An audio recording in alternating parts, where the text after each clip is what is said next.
হাসিমাখা নিথর দেহটা, মরণে হাসিবে তুমি কাঁদিবে ভুবন। From east to west, from north to south, the entire globe, গোটা বিশ্ব ওনার জন্য কেঁদেছে, গোটা বিশ্ব কেঁদেছে। কাবার গিলাফ ধরে ধরে মানুষ চিৎকার করেছে। এর চেয়ে শ্রেষ্ঠ মৃত্যুকার হতে পারে? আমাদের আল্লামার আর কি পাওয়ার ছিল বলেন?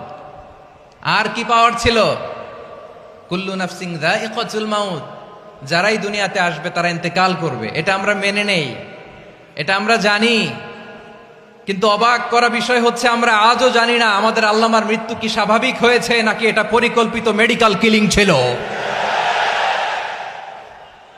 এটা যে পরিকল্পিত মেডিকেল কিলিং ছিল এটা ধারণা করার পেছনে অনেক কারণ আছে। তিনি আধিপত্যবাদের বিরুদ্ধে সোচ্চার ছিলেন, ফ্যাসিবাদের বিরুদ্ধে সোচ্চার ছিলেন, রাজনৈতিক প্রতিহিংসার শিকার ছিলেন। এজন্য এটা মেডিকেল কিলিং হতে পারে এ ধারণা আমরা করতেই পারি। আওয়াজ করে বলেন ঠিক কিনা? যেই সময়টা আমরা কাটাচ্ছি এত সুন্দর সময় বাংলাদেশ আর পাবে না।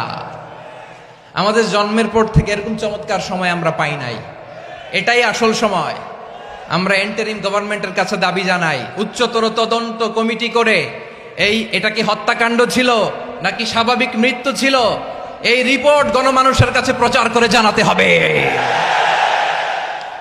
এই দাবির সাথে কি সবাই আপনারা একমত?